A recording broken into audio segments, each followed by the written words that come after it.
Arizona territory now. Marion Barber up the middle. A first down and more. And a touchdown for Marion Barber.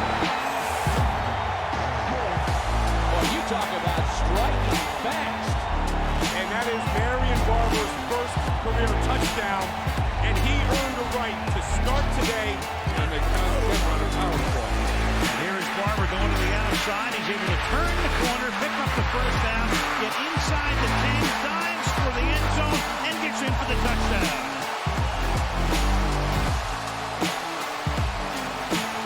Marion Barber gets in behind him, bounces to the outside. Poor giant tackling. Now again, the rule is now when he's airborne, the ball has to be inside the outside of the pylon. That's right. That ball was inside the outside of the pylon, and Marion Barber. And they run it. Barber better be careful. They've got him in the end zone. Hassani Samuel has a shot. Now Green, how does he escape? Unbelievable run by Marion Barber to save 2 points.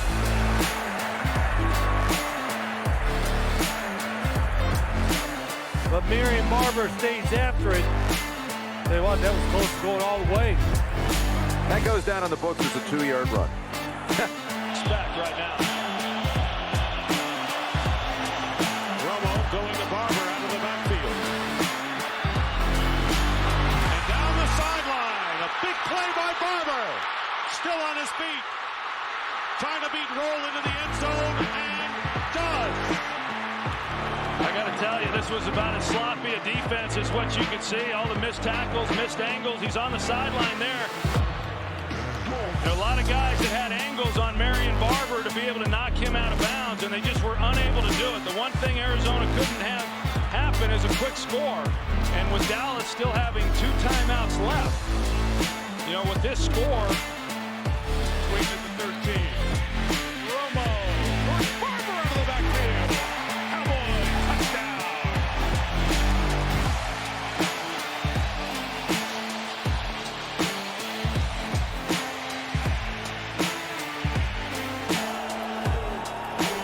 Barber cuts it into the end zone, touchdown.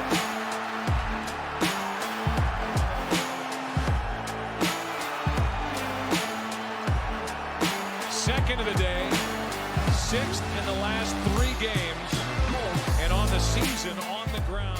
What's good, everybody? It's Big Game James here in MDDP, and guess what? You know we're doing what we're doing. Positively relentless. It be throwing me off DDP because I'll be hearing the relentless in my head, but this is positively relentless. Yep. Now we're going to finish off. We didn't make it through on these NBA finals. The Golden State Warriors, Boston Celtics, but the Mavericks were valiant in their effort. We're going to talk about Cowboys OTAs, and we're also going to talk about some sad news with a Cowboys player that was beloved in the Cowboys community. But first off, let's jump into some Mavericks. We're going to do some 6 shooters. We're going to talk about some Mavericks offseason. So let's jump right into it, DDP. How you doing, big dog? I'm doing good, man. Doing good. It's definitely a bummer that the Mavericks didn't make it to the NBA Finals, but I mean, we knew we were playing with house money anyway. So I actually think, in hindsight, this is the best scenario we could have had because they really were a team that was just hot for like a stretch run. That's not to take anything away from them or anything like that. But if they had gotten to the finals, or if they had gotten within like a game, even 2 of the finals, I think they're very tempted to run this roster largely back. And I don't think this is, I think this roster overachieved the absolute maximum it could have. And you got to make a couple moves. So getting bounced in 5 games in the Western Finals, you got all the success of kind of pacifying Luka, not just with winning a playoff series, but really showing like, no, man, we're doing something here. We're building something. You had a chance for some other guys to emerge, and now he doesn't feel like it's all him. But at the same time, you're far enough away that now the front office has to still take a real hard look at it. Because you don't want to be Atlanta last year, right? They went to the East Finals, and then they got bounced in the first round. They had to do the play-in, and then they got just handed to them in the first round. So you don't want to be them. I think this is the best-case scenario where Luka got what he needed from it. The front office is left hungry enough that they understand they're going to have to make some. So we're going to run through some 6-shooter options here. talk a little bit of the mid-level exception and the veteran minimum. The reason for that is Mark Cuban's already signaled to the heavens to anyone who will listen, Jalen Brunson's going to be staying. There's no question Jalen Brunson's going to be here. He's going to be getting a big-time extension because flat out Mark Cuban points out, we can pay him more than anybody. So this is true. Right. As such, for what it's worth, I think Jalen's going to get something like 5 years, 115 million. I think it's going to convert to about 22 million a season. So that's my prediction for Jalen's new deal. And they're going to have to make some moves for that. They're going to have to find some ways to open some stuff up. I think Dinwiddie and Bertans are going to be on that, but we'll see what they're able to do with that. So that being said, they're probably not going to have the pocket space to throw some of these big contracts around and try and really lure people into free agency. You got to not bargain bin, but you got to shop smartly. And I think there's some interesting names out there. So a couple options here for the mid-level exceptions. We got Joe Ingles off the top. Do you know much about Joe Ingles? Joe Ingles, I know he was over there with Utah. He's a shooter. He got hit over at Portland. 34 years old. He, like I said, he's got a nice shot. I'll say Cowboys, Mavericks. I mean, here's why. Me, DDP. I don't feel like they need that. Just me. Probably not. But here's why I think it's of interest. So he made 13 million last season with Portland. They do have his bird rights, but he tore his ACL in January. So you got a guy coming off an injury that is always a little shaky, especially at 34. But Portland's nowhere near any kind of contention. They're just not. They're probably about to implode as is. And with that being the case, I could easily see him willing to take on a role with a contender for a lesser contract. Dallas might be a fit there. Why do I mention Dallas? Because if he's taking a mid-level exception, then what you're getting out of guys like, say, he's not the same type of player by any means, but what you're getting in terms of what he can bring to the table, I think you can get that value way more affordable than for some of these other guys. Like, you're going to have a Tim Hardaway Jr. coming back, and he makes a lot of money. I think like 19, 20 million or something like that.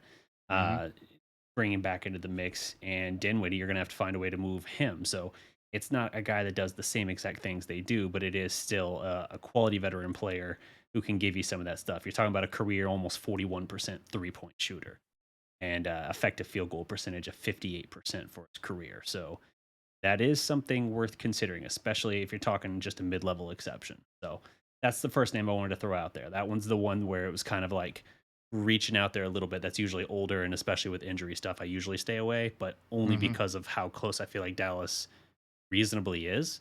I think you might be able to save some money getting similar value.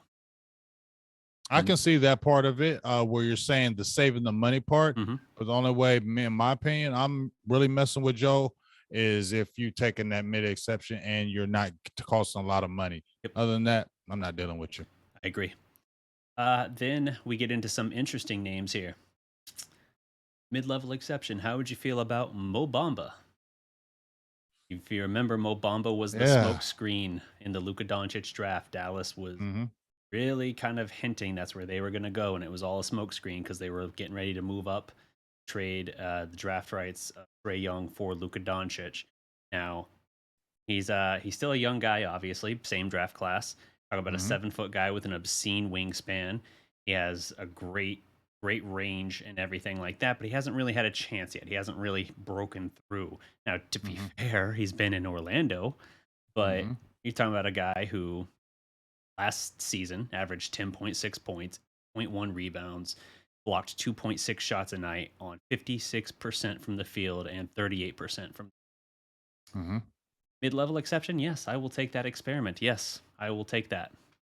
Does that mean that now it's not like he's Boban despite the size.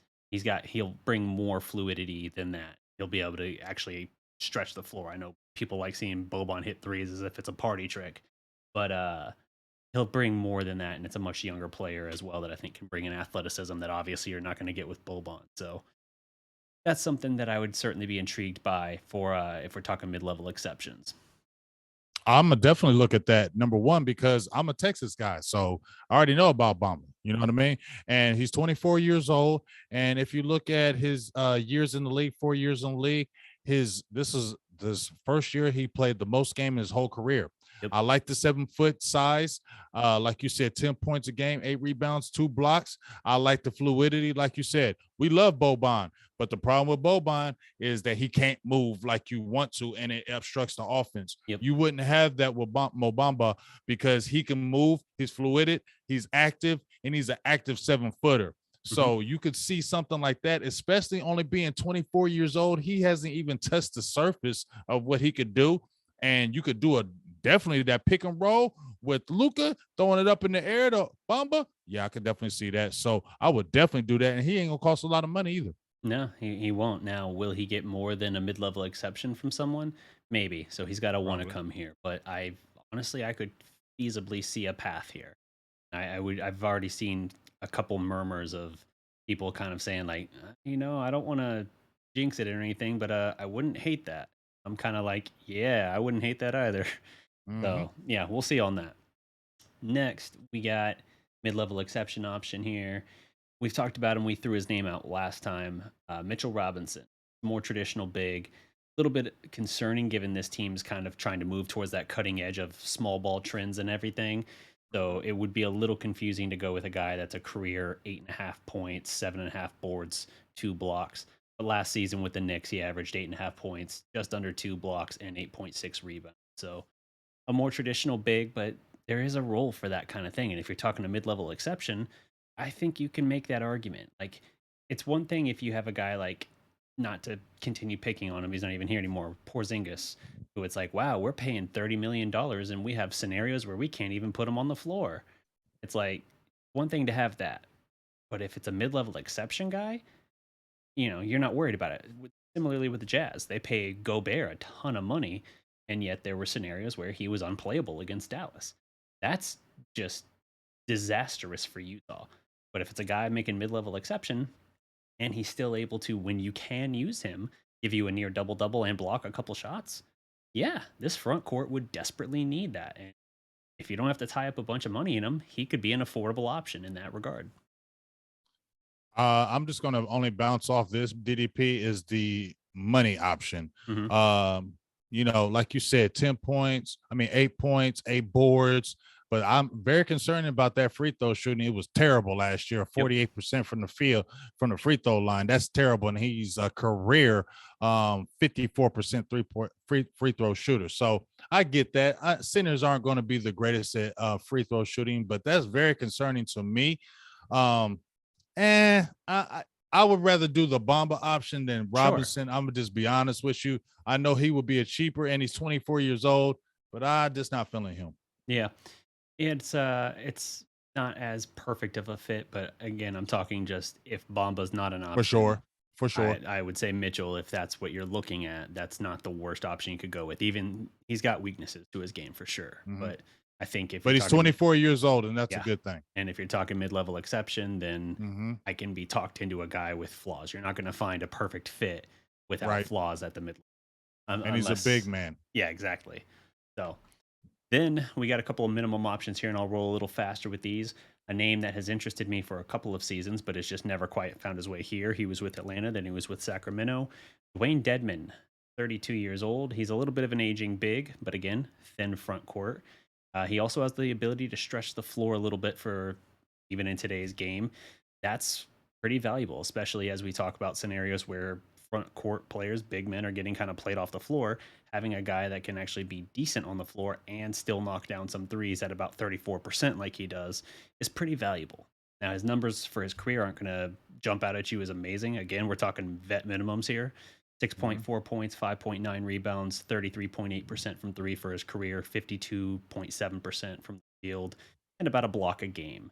So his ability to stretch the floor and still bang down low a little bit has always intrigued me, and I've thought for a couple of years he was an affordable option, and Dallas just hasn't quite gotten there. So I still think kick the tires, see what you got.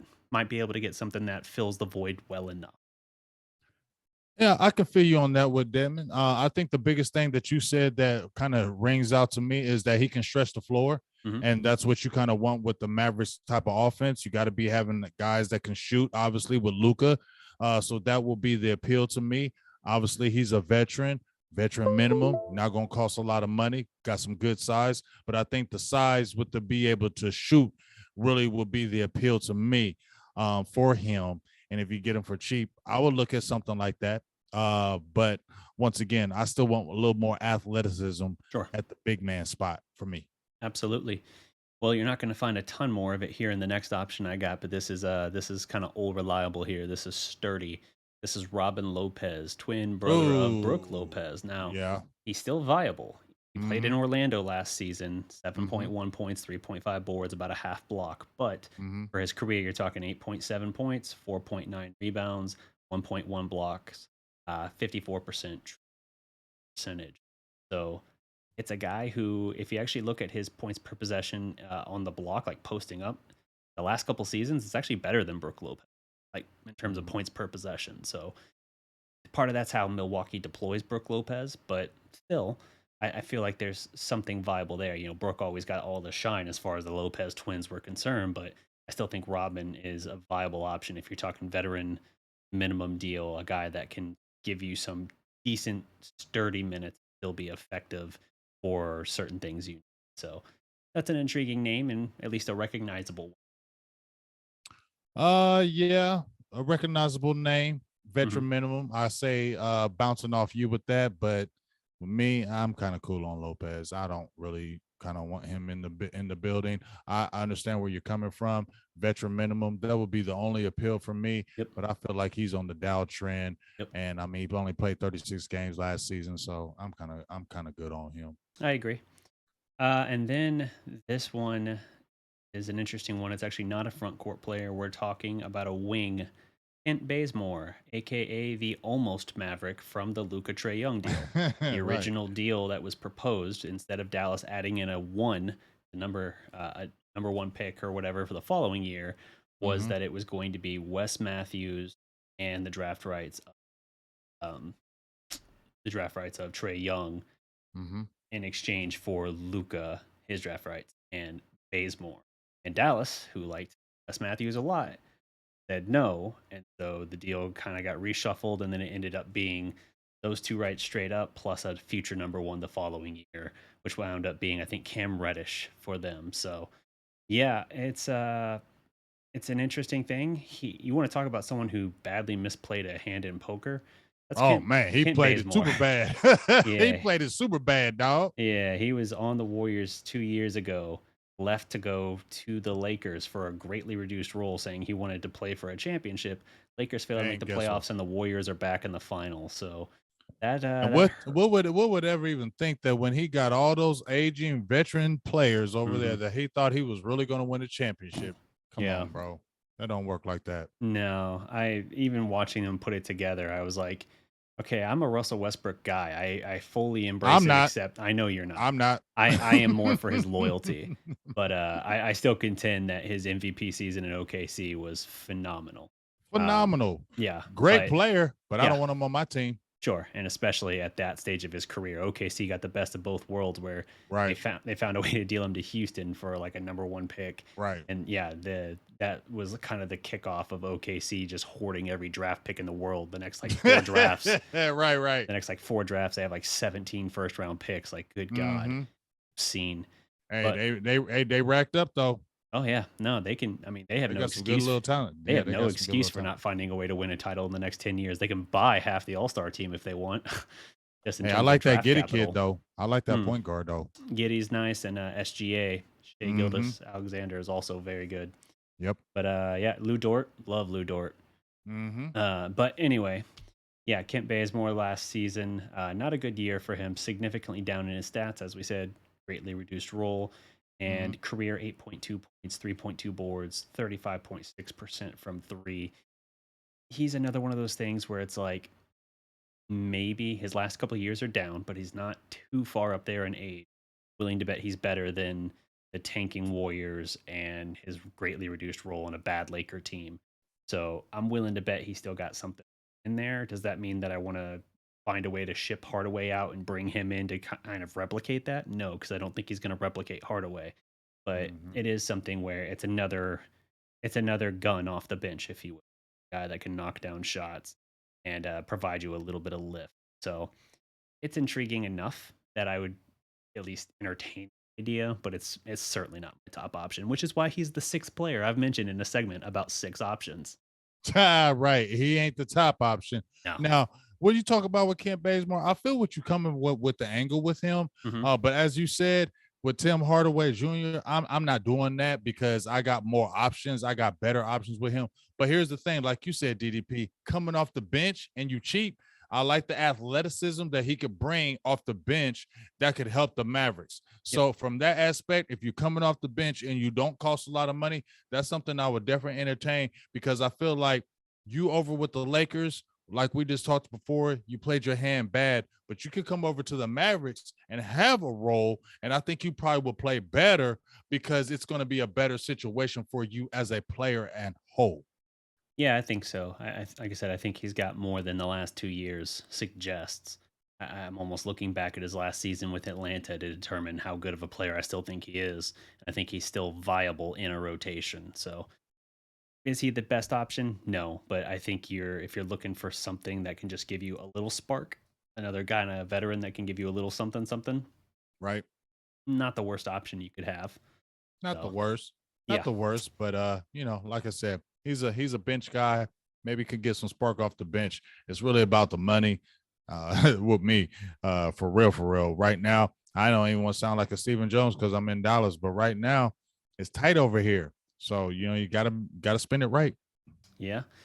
Well, this is just kind of what the Mavericks are looking at with their opportunities, but it's not going to matter because they're going to end up doing something crazy and pull off like a Damian Lillard trade. You never know. Oh, I would love that. Yeah.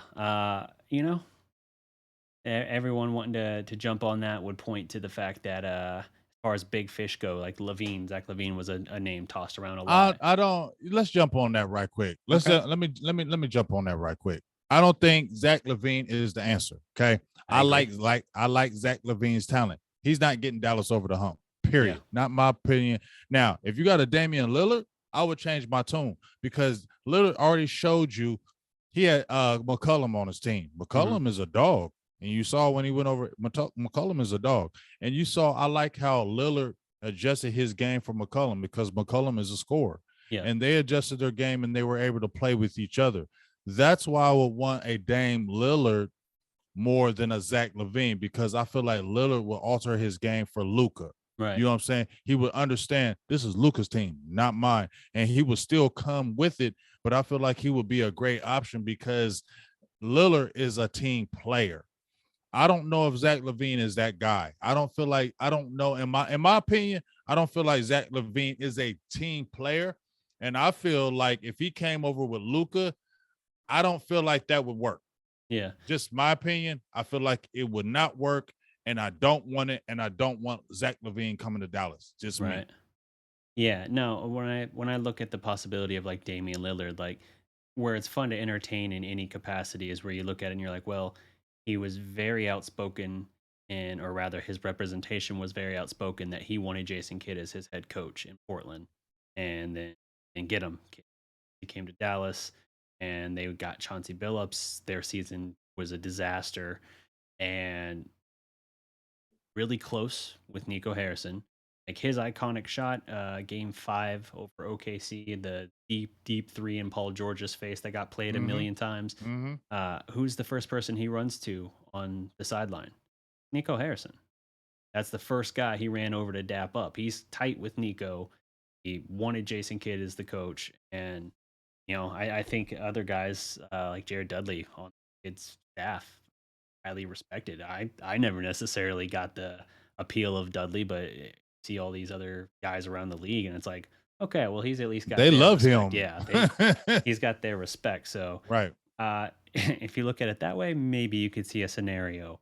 But here's the thing with Dame is like, I can't fathom a situation. Not that I can't see Luka sharing the load, as long as I think Luka would still have to be the top guy, especially Dame being 32 coming Right. off a couple banged up years, especially this Right. past year with the I think ab muscle tear he had. Mm-hmm. But it's like, well, if you're keeping Brunson, you're gonna have Brunson, Luca, and Dame. First of all, how are you gonna make that work financially? Right. Because I Right. think Dame's on a supermax. Yeah, and he gonna cost a lot of money. Ooh, a lot. So it's like He ain't coming cheap. no. So it's like, how are you making that work financially? And then how does the Right. on court thing work where you got three guys that are ball dominant? Now, Right. Jalen obviously is willing to defer to Luca, and he gets that, which Mhm. is why I think Jalen is a great option moving forward, and why I say, like, even though I have had some reservations about him at times, if nothing else, I know his willingness to fit into the role that he's given Right. in this case. He's not going to overstep his bounds. You're not going to see a Right. situation He where he's knows like, Luca's the man. right. He's not going to go, this is my night, and then just kind Right. of go out into business for Right. Right. himself. So Right. that's the fun thing. The Dame thing, I started kind of thinking through some of those points and everything, and I was like, there's a conspiracy theory there for sure, but it doesn't necessarily fit. I think in the realm of reality, we're probably looking at these options we just talked about with the 6-shooter, the mid levels, and the vet minimum. Yeah, probably. I mean, like you said, Dame's gonna cost a lot of money. I still think in my heart, just me, I feel like Dame will take that second role to Luca because he understands what Luca is, and he understands. And if he talks about, I want to play for Jason Kidd, then if you want to play for Jason Kidd should let you know that Luca is the man. So Yeah. you need to change your role up. But so I think it, in my opinion, I think Kidd can figure it out. It's just that money situation. Yeah. Dame going to cost too much money. And I think that's going to be the deciding factor right there. If they were to look at it, he's going to cost too much money. But I think it could fit and it could work because Jalen Brunson, to me, I think he's an ultimate team player. Mm-hmm. And I feel like he could say, okay, if I'm coming off the bench, you got Dame, I got paid. Right. I want to win. You know what I'm saying? I don't feel like Brunson is that guy that's going to ruffle feathers. That's why I feel like it could work. But I just feel like on the financial tip, what we were talking about earlier, DDP, Mm-hmm. with the veteran minimum, Dame is just going to outprice us. Yeah, if it were to be looked at, he's just going to cost too much money. Right.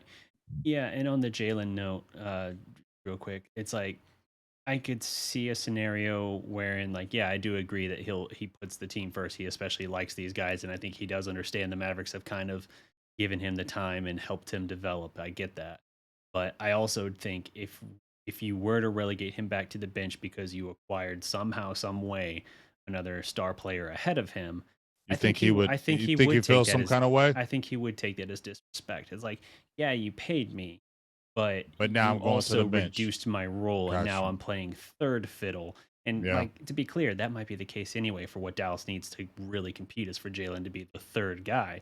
But it's Right. different if you're the third guy, but you're in the starting line, right? Even Right, James right. Harden, you don't have a Mono Ginobili. You just don't. Even Right. James Harden in OKC blew up a near dynasty, a potential Right. dynasty, I should say, because he didn't like coming off the bench, even though he He was wanted to be the offered- man. Right. And he was offered the ability to start. They said, Right. hey, we can start you. You'll still play the minutes, but we can't give you like the max you can get. And I think it was like a difference of like $5 or $8 million total difference between what the max would be and what they offered. And he said, no, I want the max. And it's like, dude, you're 23. You have so much time to get all that money. But And- see, DDP, why you're saying that though, DDP, that just tells you what Harden is as a player and Sure. a person. I don't disrespect you as a person, Harden, but that just shows what you're about. You're just about the bread and you're about me. That's why Right. you don't win. Right. And I don't care what anybody says. These players nowadays, I get frustrated with because I ain't gonna lie. I'm a little old school. I look young, but I'm a little old school. So I seen those guys in 80s, 90s. So I know it's different. It's a different day and age with the contracts and things or whatever. But, these guys have a losing season or 2 losing seasons in a row, DDP, and they want to change teams. Yeah. And they want to go jump ship. And you're already talking about Kyrie Irving, like, oh, I don't know if I'm going to stay with the Nets. And then KD, all right, if he ain't going to stay, I ain't going to stay. Well, shit, Like- look at Harden. He forced his Right. way out of Houston to And you didn't Brooklyn. win. Played with them for he played like 15 or 16 games with KD and Kyrie. Forced his way out again to go to Philly and you ain't Philadelphia. winning. And now the only reason he probably stays there is because they're dumb enough to keep paying him. They feel like, And well, that's shit. stupid.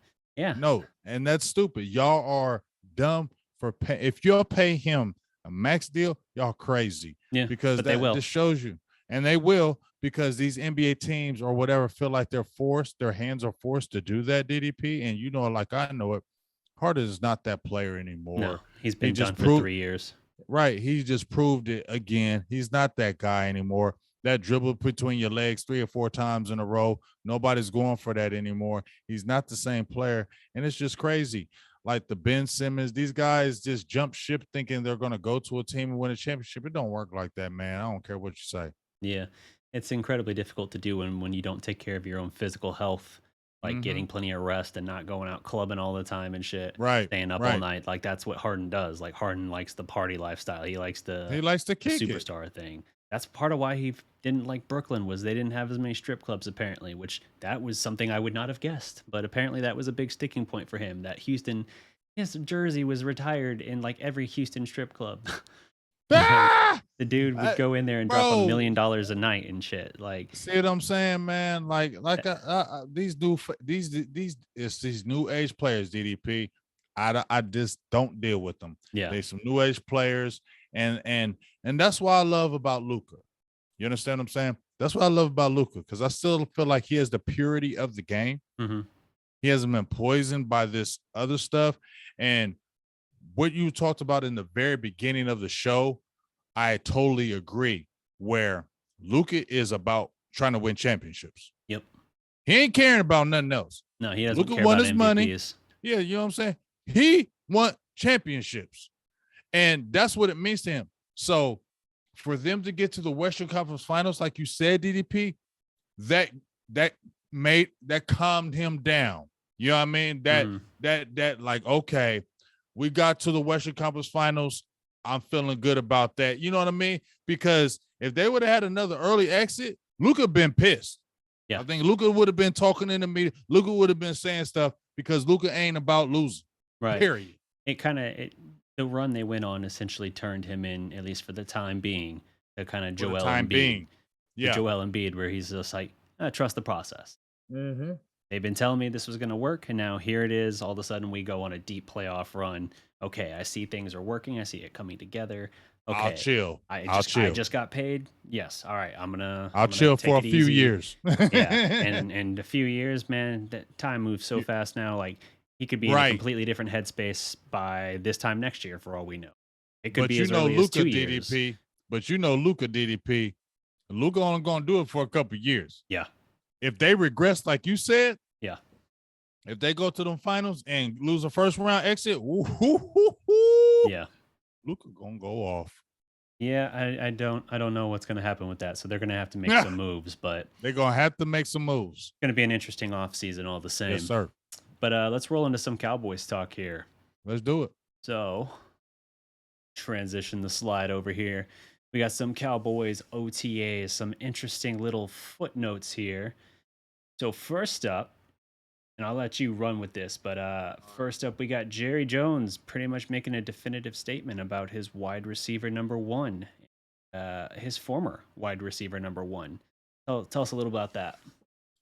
Yeah, Jerry Jones jumping out there talking about, CeeDee Lamb is a better option than Amari Cooper. He does more things than Cooper. Look, Bobby Belt came out last week and said, y'all need to make sure CeeDee Lamb is the number one receiver. We talked about this on our last show. If he had enough alpha energy. See, the Cowboys, they're not fooling me, DDP. They're not fooling me. Jerry Jones, he's smart. He heard that talk about Bobby Belt, and he didn't want CeeDee Lamb to feel some kind of way. So that's why he jumped out there and said what he said. I don't know if he actually believes what he said, but he's going to say what he says for the media and probably for CeeDee Lamb to get his mind right. So for that part of it, I get it that you're making your player feel comfortable because he's going into that new role. But at the end of the day, they've already been talking about that stuff in the building. It's just like, it frustrates me, DDP, how they contradict things. Oh, of course. all Don't the say time. nothing. Don't say nothing in the building. You got a beat writer saying, we don't know if CD Lamb has enough alpha energy. We don't know if everybody in the building's in full agreement that he ain't the guy that we thought he was when we drafted him. Then you jump out there and say, oh, he's a better option than Amari Cooper. You get what I'm saying? Right. That's the frustration. Don't say anything. That's the problem with the Dallas Cowboys and their front office. Be quiet. One part of you is saying this. You don't think CD Lamb hears that? Right. No, I think Jerry is just kind of the consummate salesman, essentially. Like he's going Pretty to much. all he cares about is that his team is in the news. Doesn't even care Yep. if it's good news, bad news, whatever. He said it. Yeah, as much as we talked about like how embarrassing this offseason has been, both in terms of personnel decision and in terms of like just off the field drama, Jerry doesn't He's really cool with it. care. Like I honestly feel like even as he himself was embroiled in the paternity stuff, I feel like he's just kind of like, well, it's not that bad of a day. We're still in the He news. is. Like people are still Yep. talking about us. Like that's his mindset on anything. So even if the initial thing came out, maybe it's their true thought that they do worry if he doesn't have that kind of right alpha energy or whatever. But even if that is the case, all right, fine. He's going to try and do his little bit of damage control where now he's out there hyping him up. But either way, he knows he's making the news cycle twice for the initial criticism and then for the heaping of praise and taking a backhand slight essentially at the guy that's no longer here. He's aware of that. So I just think it's Jerry being Jerry, and I take no precedence or anything with any of it. I just dismiss all of it. Both statements to me are complete dismissal. I don't listen to anything that Jerry says. If you want to be totally Either honest, Jones. I don't listen to anything these Joneses exactly, DDP. I don't listen to anything they say because to me, no hate, they're liars. They do what it is to make it damage control for the media. If they got to jump out there and say something good for the media, they will. If they have to take control of a certain situation for the media, they will. But to me, they're lying. And if I was a player and I heard that from a beat writer, and then I heard the owner come back and say that, I'm going to be like, you lying, dog. Just whatever. No, absolutely. So we also got some comments from our quarterback, Dak Prescott, out to prove critics wrong. Now, I didn't catch the full thing of this. Is he essentially criticizing here, or is he kind of, is it more defending himself or is it defending the team as a whole? Is that he hears It's the voices more- outside and he's saying, hey, we're going to prove you wrong? Or is it his own critics? He's saying, I'm going to. It's more of the team thing. Yeah. Dak he's pro team. So it's all about, you know what, we didn't end the season that we wanted. Everybody's been talking about the season, how it ended, how the way it ended against San Francisco. So basically, a lot of people are in the media. Beat writers are saying Cowboys are going to took a step back. They lost Amari Cooper. They lost Randy Gregory. They lost Leo Collins. They took a step back. They didn't really replenish it in the free agency, and the draft was good, but they're all improving. Right. So they're saying Cowboys took a step back. Dak is saying, no, we didn't. We're good. We're okay. And I expect that as your leader. I expect that as your quarterback to jump in there and say that. So I'm not mad at that. I'm not mad at he says that. I appreciate his leadership. But do I believe what he says? Yeah. I honestly would be more fired up if he did say, I'm going to prove you wrong. That I wouldn't even be fired up, DP. I'm gonna be honest, DP. Look, I'm not saying like I'm gonna run through a brick wall like I believe in this team suddenly. Right. What I'm saying is I like that he is the consummate team leader and everything is team rah-rah. That's great. I want to see Dak play with the chip on his shoulder. I want to see him actually go out there and say, I'm going to go like throw for 400 yards on you and 4 touchdowns. Then I'm going to run your linebacker over going into the end zone. I want to see him play angry and like he's got something to prove. Now, I know that's just not really his thing. Dak's a leader in a lot of different ways. It needs to be his thing, though. You just said it, we talked about alpha energy, right? Like right. Dak's he needs to have that alpha energy. And he might have that in the locker room where the guys see it, but we don't ever see it. We ain't seeing it. Exactly. I'd like to see it. And if you want to, I feel like if you actually want to rally people, like the fan base, a little bit around you and get them fired up for this season, if Dak is going out there and basically saying, like, everybody's doubting us, now I'm ready to shut them up, I feel like that's going to actually get people to kind of go like, oh, he's actually pissed. but like pissed in a Yes. motivated way. That's awesome. Like that's what I want to see, and I feel like that's what Cowboy fans would want to see when he goes out there and says like, "Huh, we're gonna prove people wrong. We're not worried about the outside noise." People are like, "Oh, more Jason Garrett-isms. I don't care. I don't care." Like this is all we hear from Right. him and this team, and it's just like that might be the politically correct answer in this case, but I want to see you play like you got pride in something on the line here, and it's not just business as usual. You said it. If we agree a lot. I don't try to not agree with you on every show. I really don't. But this one right here, you said that right 1,100 billion, 200 billion% correct. I'm tired of hearing Dak being the politically correct guy. I don't want to hear no Dak Prescott no more coming to the podium. No, I want him telling his players shut up. I want him to tell the media shut up. When he was talking about the game when they ended, when they were throwing beer bottles in the San Francisco game, he was like, "Oh, they're probably throwing out the refs because they suck." Yep. I was cool with that. But then when they came in there and like, Dak said this and he apologized, I didn't like that. Right. I wanted Dak to say, "I meant what I said." So that's what I want. When we had a show a couple weeks ago, DDP, and my guy OC, he said something that really stuck out in my brain. He said, "Your dog quarterback, top quarterback, sometimes got to be a jerk." Yeah. He got to be a jerk. Some of the best quarterbacks in the NFL that we've seen are jerks. In my opinion, they're jerks. They're the people that they get on your nerves, but them is the ones that win, DDP. And I feel like that's what Dak needs to take his. It's not even just limited to quarterbacks though. Like that's just the mentality of like a team leader in general. But he needs to do a DDP because you just said it, DDP. Yeah. He needs to come in there and say, "Man, shut up." Yeah. I want to hear him just tell people to shut up. I don't care what you're saying. We're going to do this. We're going to do that. And I don't care. And when we come in, I'm not going to be apologizing for all. He apologizes too much. Stop playing to this media in Dallas. Who cares? You're the franchise quarterback. Talk like it. Yeah. Like, I understand. Now, I'm not saying he don't talk like a DDP, but you understand what I'm saying when I say that, don't you? Yeah. No, I mean, I've been reading The Great Nowitzki, which is a great book looking at Dirk's career and everything. And this writer and journalist basically traveled with him for much of his final 7 seasons. And even in that, he has interviews as well with all these former teammates of his, people like in the Mavericks organization, Holger, for instance. Really cool insight there.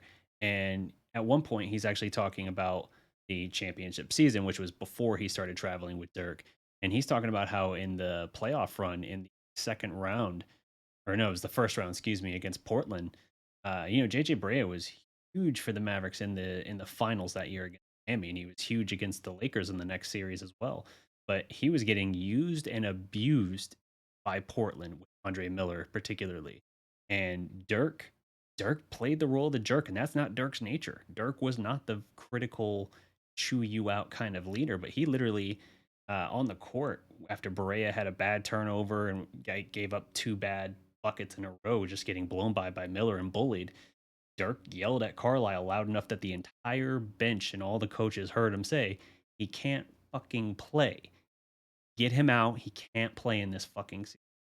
And like that could have, like, to Barea's credit, he was still a young player at the time. It was like his 4th year. That could have crippled his confidence and he not be a factor the rest of the playoff run. But the team took it as like, oh shit, Dirk's not fucking around. Like, he's not going to let the team play less than it is. He doesn't care about feelings in this case. He's going to basically make sure he's getting everything he can and needs out of his team. And they moved their game up to the next level, won the next 2 games after making an adjustment there. And obviously they go on their run, but they all point back to that Portland series. And in part, Dirk's reaction, not just the Barea thing, but then Dirk basically saying, yeah, now they got to come back to my house and they're not fucking winning in my house. Right. That was the change, but that's Dirk taking on a different demeanor. And that's what you want to see your guys do. Maybe Dak does that behind the scenes. I'm just saying the fan base would like to see least a little bit of that. I like I said, I'm agree with that. He may do it behind the scenes. He may do it to the players, but we want to see it I want to see it in them interviews. I want to see it a post game. I want to see it pre-game. I want him to basically not just to give a F this year. I want him not to give a F. I don't care if somebody says something. I want him to be like, man, be quiet. I want him to be like that. Yeah. No, it's okay. Talk to them people, the reporters, like, whatever, dog. Next question. We will be like, okay, I like that, Dak. Yeah. You gonna tell me we wouldn't? I agree. So let's talk about the residual Lyle Collins thing here. So Cowboys created themselves. Is it a little bit of cap space, or is it just is it cap relief that they created, or is it just something where it's like, hey, Jerry and them basically get a little bit of that money back essentially? No, this is actually it's $23 million available with the Lyle Collins release. I believe they had like 12 to 13 million available still. And with Lyle Collins with the post June 1st cut, they got 10 million added on the book. So they're at 23 million. I said still look at the Anthony Barr. I said that still need a veteran linebacker. I also said look at defensive tackle. You got Ridgeway. Everybody's jumping on his train and saying he's going to be the next great thing since sliced bread. He ain't played a damn down in the NFL. We don't know what the hell he's going to be. All right. So calm down over there. I like Quentin Bohanna, but we don't know what he's going to do. You get what I'm saying? Yeah. He hit the rookie wall hard. Yeah. So I feel like you still need to get a veteran defensive tackle in there. I said Linfield Joseph from the Chargers. That could be a stopgap for 1 year. 6'4", 330 pounds could be a stopgap. Let these young guys get in there. But you know what? When I listen to a lot of people in the streets, Stephen Jones trying to sign Dalton Schultz, I don't know if that's going to happen, if he's going to get a long-term deal with Jokic over there at Cleveland. May push that price up. But a lot of people are saying in the streets, Stephen Jones, he going to just roll that money over so he can save it for contracts and players for down the line. I could see him doing that. My frustration is this, DDP. You had a great year. You ended it off bad in the San Francisco game. Yeah. You didn't jump out there and go in for agency what you knew what you was going to do. Right. You got $23 million. I get it. You got to sign players in the future. But aren't you trying to win a Super Bowl now? That's the problem. There's no sense of urgency in Dallas, and they're just going to take their time and do what they do. And that's my problem with the Cowboys. No, I agree 100%. Like, there's no urgency for anything. You have all that cap money. Not like you keep it. It's not like you get to hang on to it and like roll it in next year. Like, oh, we have all this extra money now that we can spend next year. Like, I get it. You have to stack and organize these deals. You have to make sure that year over year you're always in the black or not putting yourself in cap hell. I get that. But you look at all these guys that came available, guys that you could have picked up or signed, whatever. And it's just like, dude, you have the money, you have the need, and you have a team that still pretty close if you were willing to plug some of these holes. If you were going for it, if you were being serious, you would do it. Everyone said the Rams were just going to be fat and happy after they won a title. They were more aggressive than anyone. Like, they went because they want to repeat. Right. You feel me? It's just a difference in like mindset and ownership. And to me, like that's if anything, the sign that Jerry's just completely let go of the reins at this point. It's just Steven just piloting the ship, just smooth and steady.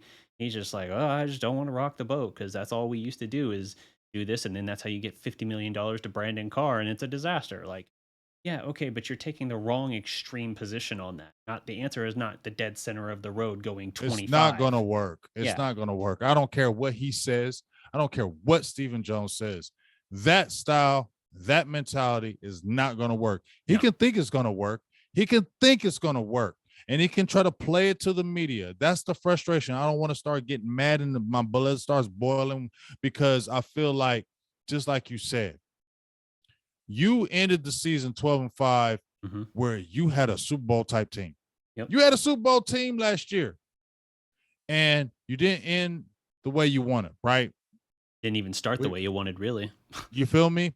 And so after you lose that game, you would think as an ownership, You would say, when I heard that fake rant from Jerry Jones right after the playoffs was over, oh, I'm so mad. Oh, this is the maddest Jerry Jones ever been. Fake news. So y'all want to do all this fake stuff to us in the media or to us out here in the streets, but you want to take your time. You're not pressed. You would think that after you lost that way, you would go even harder in free agency. Whatever you want to do, like, we don't like the way we ended. We're going to take the next step to get back. We're not going to accept that. These other teams are saying when they lose, we're not accepting that. We're going to do whatever we can to double that. You got the Philadelphia Eagles. I ain't sitting there saying the Eagles would trump us, but you know what they did? Got aggressive. They said, okay, we got rid of our coach. We got a rookie head coach. We made the playoffs in our first year, 9-8.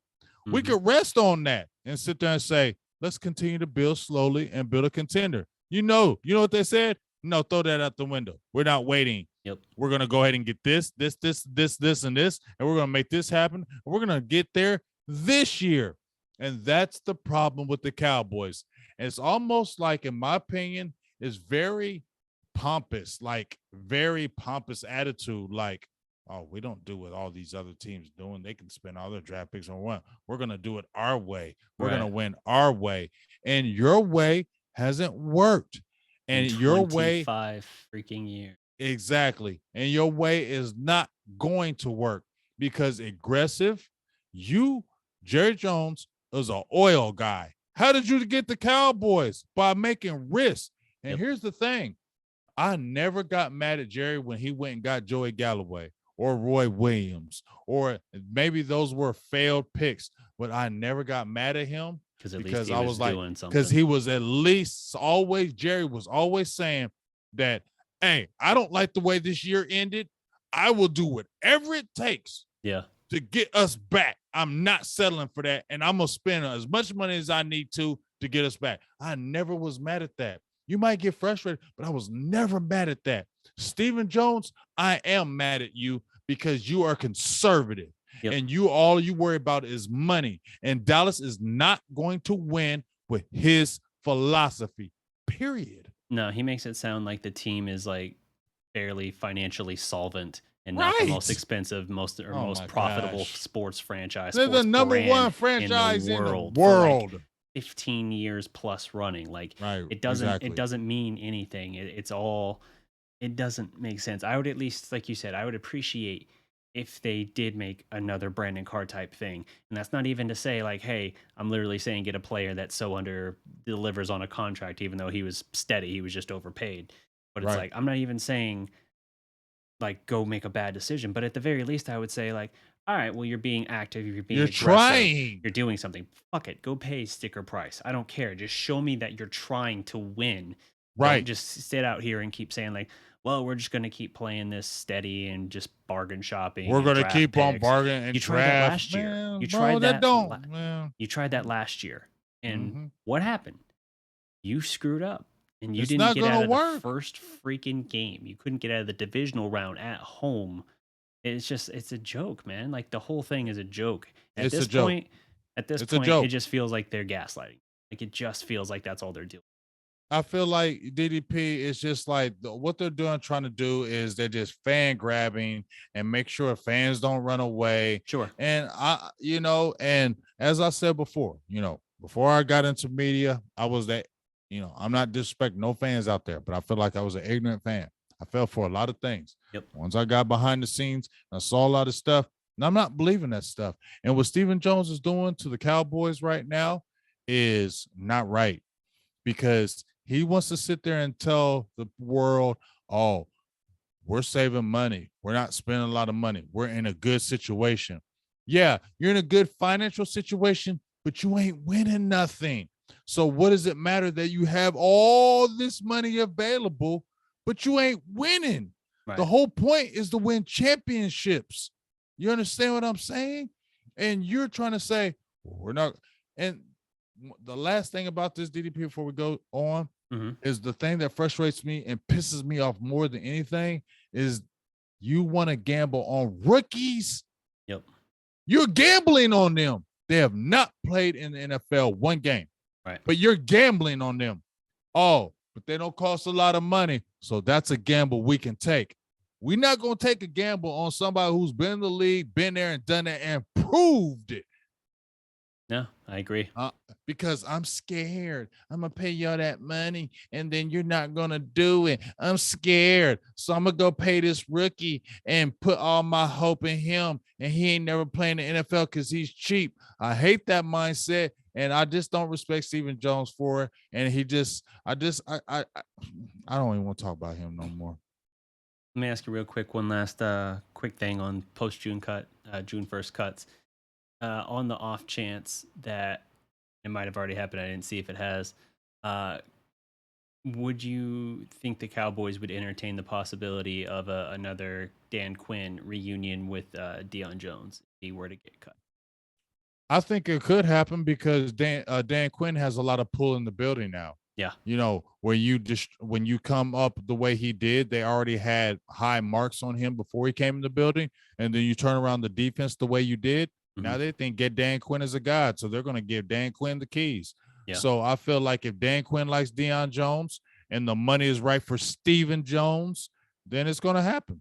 Yeah.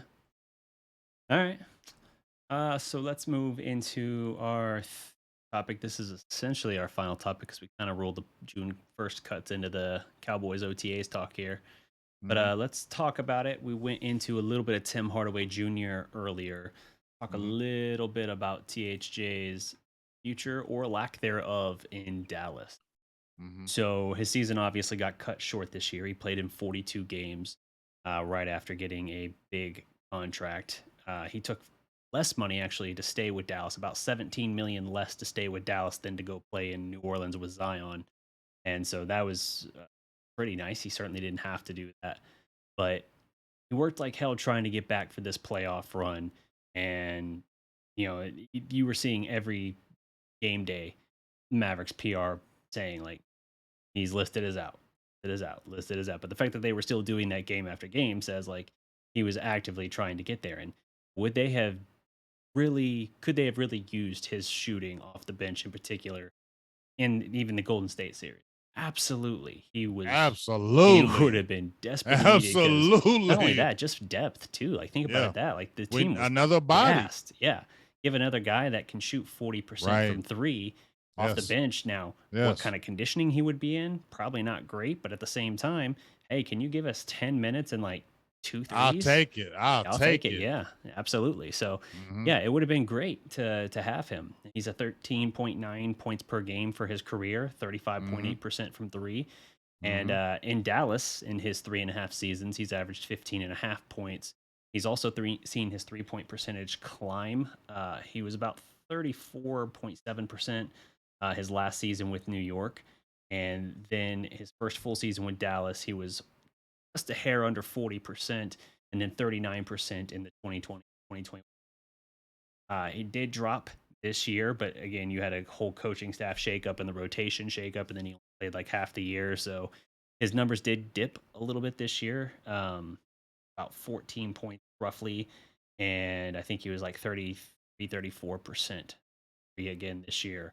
But if you look at his overall body of work in Dallas, you're like, okay, he's a very solid role player. He's always been a quality number 3 option. And last year in the playoffs, he was your second best player. He was killing it in the playoffs last year, just his percentages. Like everyone not named Luka in Game 7, he imploded. Him and KP were combined like 1 of 12 from 3 in Game 7 at the Clippers last year. But it's still a situation where it's like, yeah, he can definitely bring something to this team that's needed. But now that we know Brunson's got this new deal coming in, things are complicated. Now, he's due $19.6 million next year. That's for what his value is and where we felt like it was when he signed his new deal with Dallas. That's not bad, but for what the changing landscape is, the Dallas Mavericks did not see Brunson be this year. They're glad as hell he is, but they didn't see this. And so I think the landscape is a little unsteady now.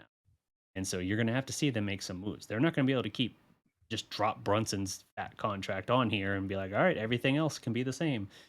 they're not going to be able to do that. They're going to have to probably move Bertans somehow. They're going to have to try to move Dinwiddie. Hopefully, they can fleece someone with the fact that Dinwiddie woke up the last couple games, at least of the season. But I don't know. Both of those guys have multi-year deals remaining, so moving them might prove tough. Hardaway obviously has multiple years as well. But I could see feasibly a scenario where Hardaway could be the odd man out because he is still a defensive liability. He's at best an average defender, and he's not a creator for others. Dinwiddie might not always be consistent, but at the very least, he can work with the ball and he can make things happen. He can create chaos and set up his teammates.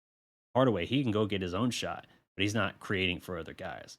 So the defensive liability, the inability to create for others, I feel like that might put him in a difficult spot.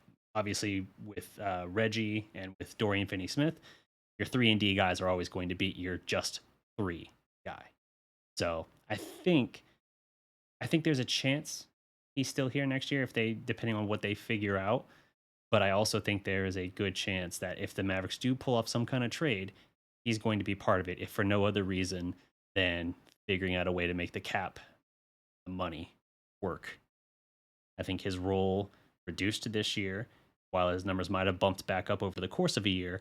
I think just a situation where he's not going to be able to be his same trigger happy self and enjoy the same success he did during those couple years they were down, and KP wasn't really being the true number 2 they thought he would be. What do you think? I'm gonna just tell you right now, DDP, you're killing it tonight. You're killing it tonight. Like, you are killing it. Like, that breakdown you just gave me of Tim Hardaway Jr., I don't know what else. I don't know what to say.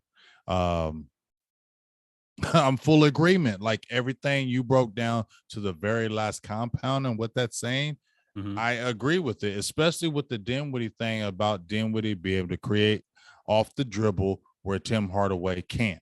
Right. And that's where you could see the scenario where you could see a Hardaway Jr.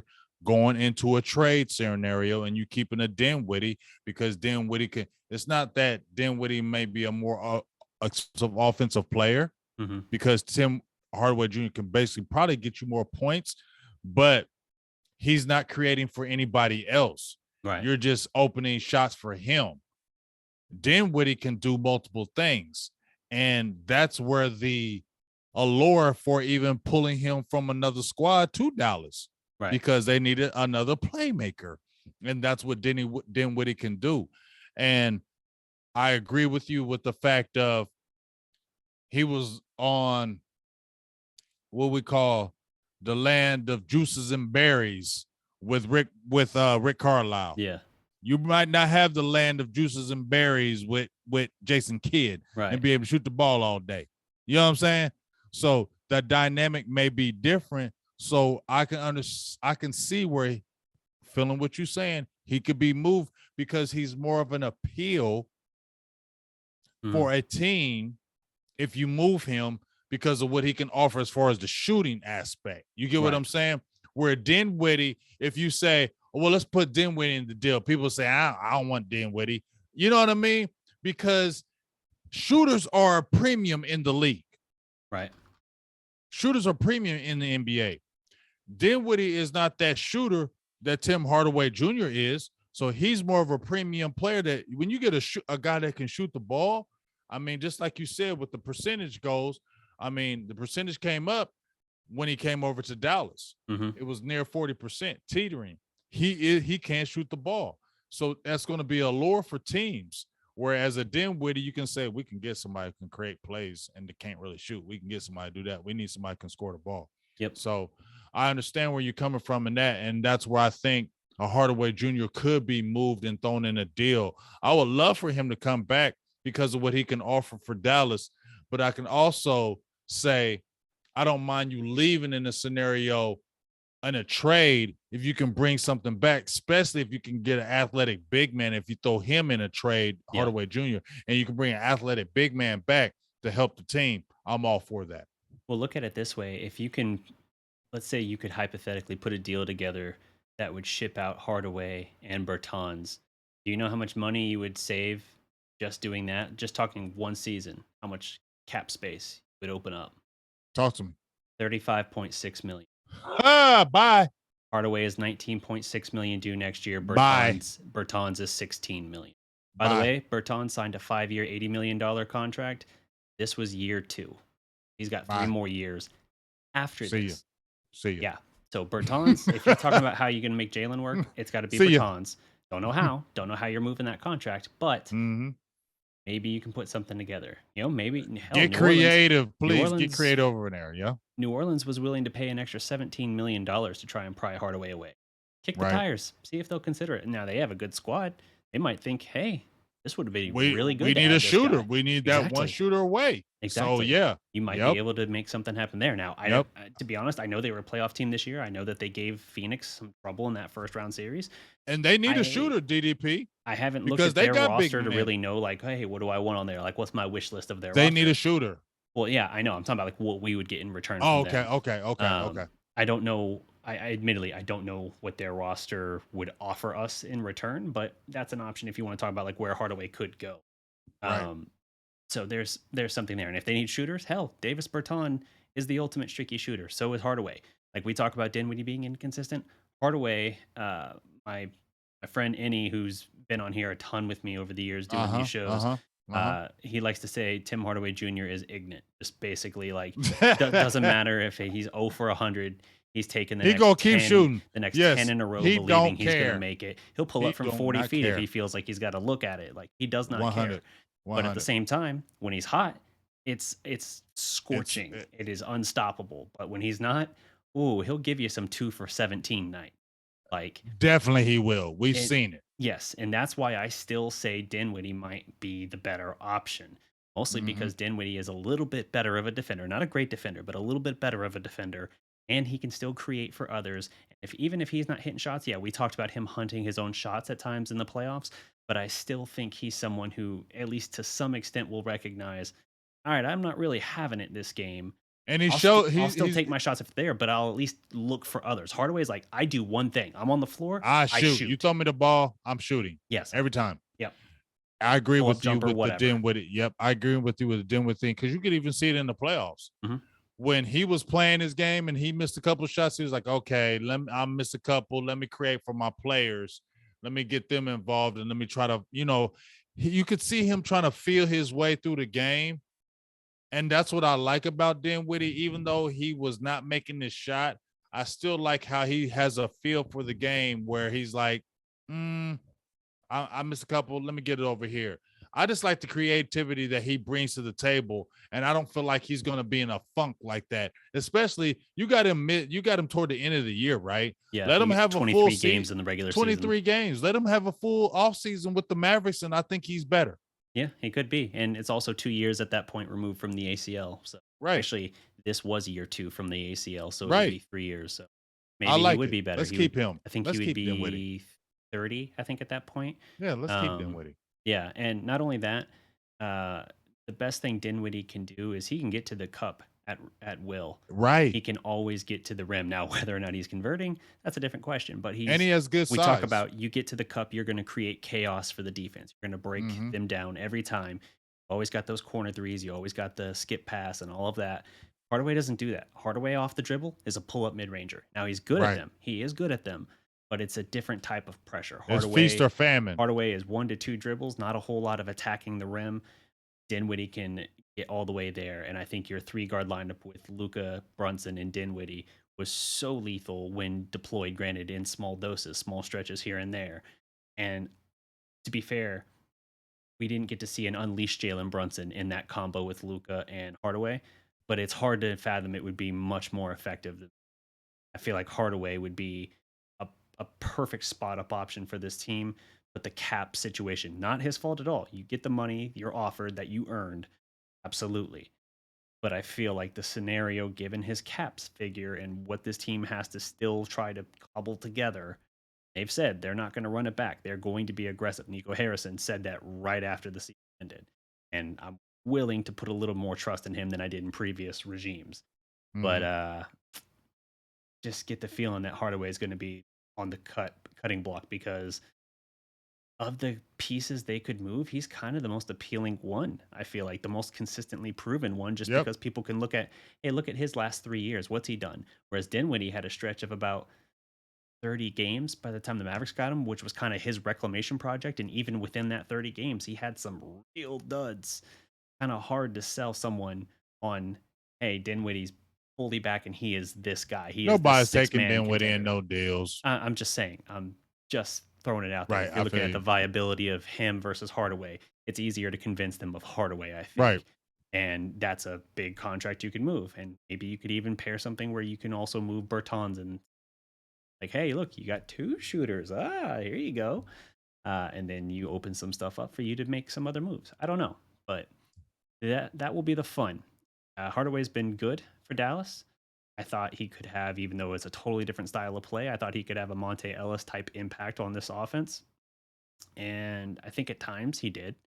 There were times where he could take over a game similarly, but I think ultimately just not going to align with them as they take that next step. I don't think he necessarily fits the role, which shows you just how close it is. Because if he had come back during this playoff run, I think Dallas could have gone all the way.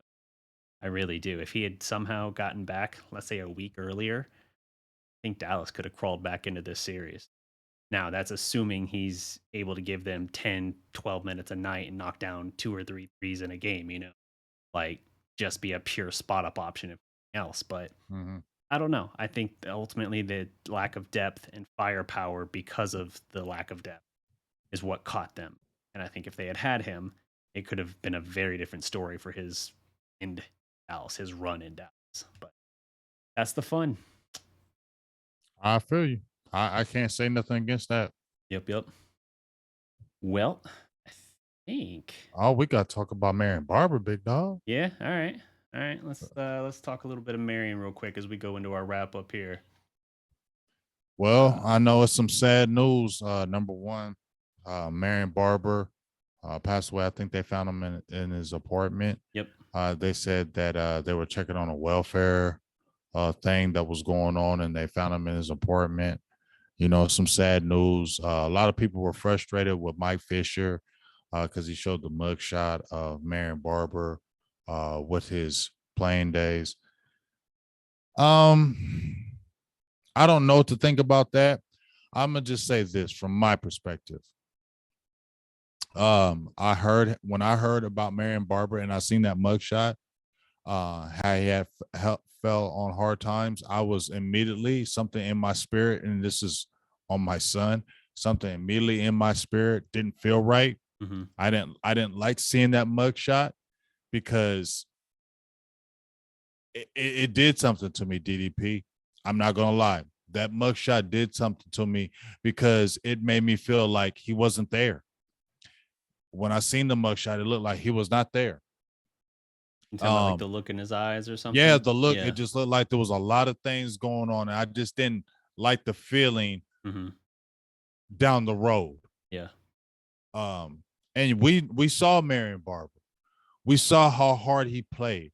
And, me and you were talking about this off air, and I'm just going to bring this up right now.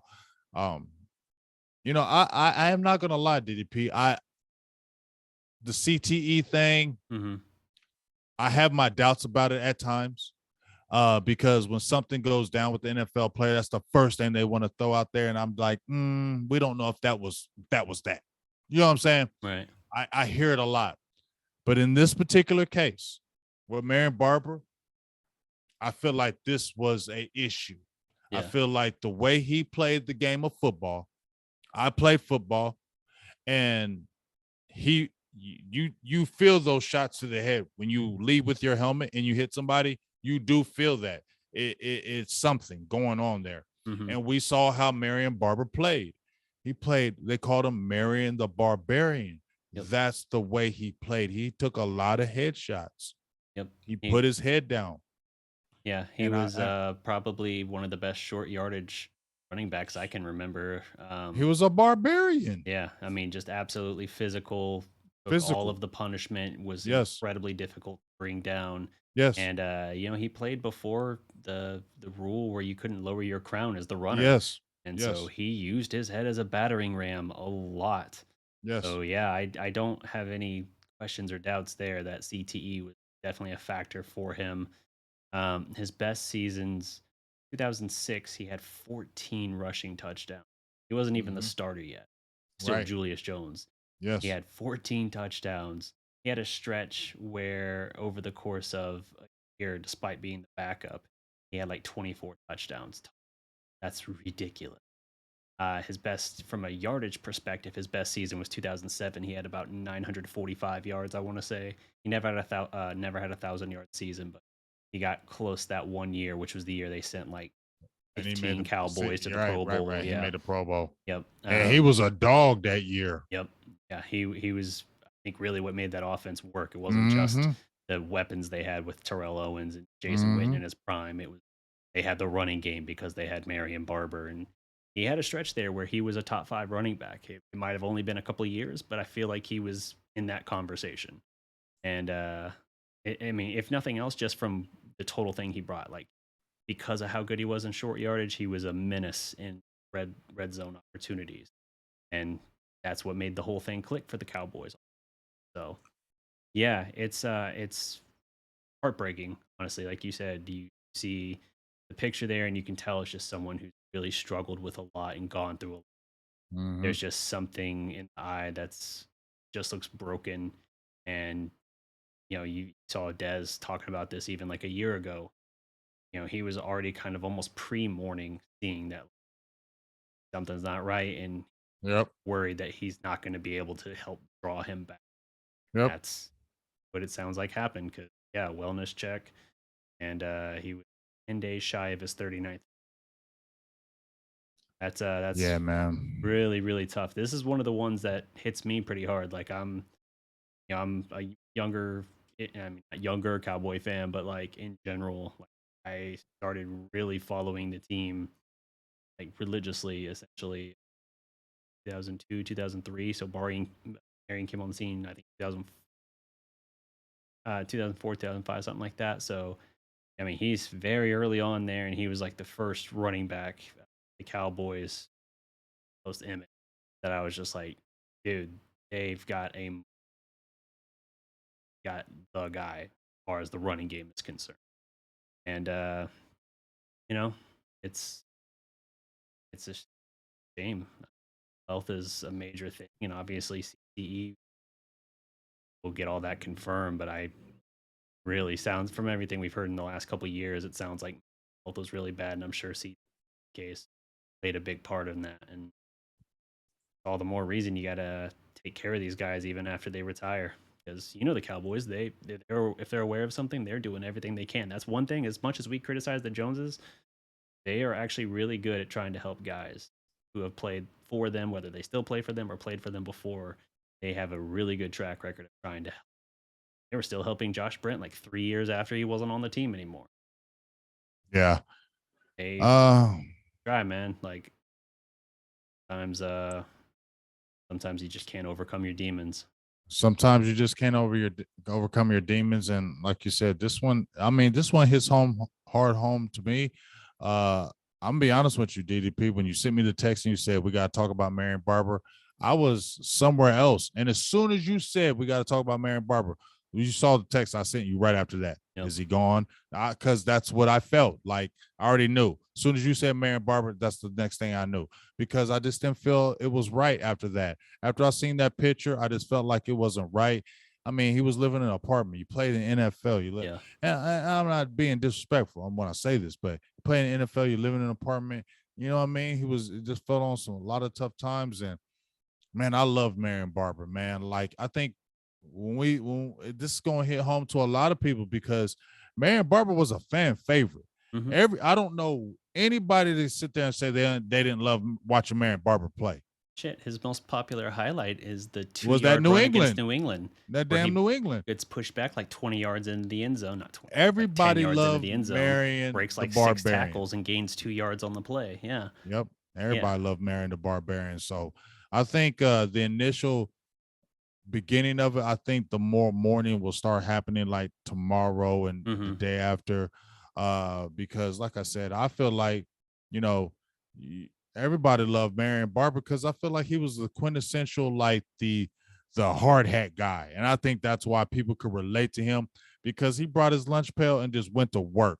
Yep. And he went all out. And that was the attitude. He had the attitude that, when we talk about the toughness, DDP, where you talk about the San Francisco game where Dallas just got beat up and there was the toughness, there was we were worried. You didn't have that with Marion Barber. Right. Marion Barber brought that. You would not see a game if Marion Barber played in that game against San Francisco, right? Mm-hmm. And he got a 3-yard run, right? Yep. What's Marion Barber doing? He getting up, stomping, shaking his head. He getting everybody hyped up. He getting everybody crazy. Now everybody feeling good because you fed off Marion. And that toughness is what he brought to the Cowboys. And I think that's the biggest thing that's going to stand out in my mind about Marion Barber is his toughness. He brought that toughness to the Cowboys that they were lacking. Yeah, absolutely. You saw DeMarco Murray in his last season with the Cowboys, his best year of his career, especially late in the season, all those, what they called them, dirty yards that he was getting, where he was getting these carries for 2 and 3 yards maybe, or 1 yard, 0 yards, but getting back to the line, like all these things. Like they talked about how that just beat the crap out of him and how much of a toll that took. That was Marion's entire diet. But that was his game. But at the same time, he would do that, and after doing that over the course of the game, he'd get to the fourth quarter and suddenly he's starting to gash you. He's worn you down because he broke your will. Mm-hmm. He was the guy delivering the shots. He was never the guy getting hit, it felt like. And unfortunately, that's the problem. But yeah, it got to it definitely endeared him to the fans because he did have that lunch vibe and kind of aesthetic to him for sure. And it just felt like a no nonsense kind of guy. Have the flashiness, have the gimmicks. No disrespect to like Zeke, but he didn't do like the feed me thing or whatever. Yep. Like he might have stomped his feet, but he just literally just went out there and handled his business. Because he ran over somebody. Yeah. Yeah. He just did his business. He did his thing. And it's definitely a great loss for fans here and Cowboys organization. I know they put out a statement. I can so I got it here. It said, "We are heartbroken by the tragic death of Marion Barber III. Marion was an old school, hard-nosed football player who ran with a will to win every down. He had a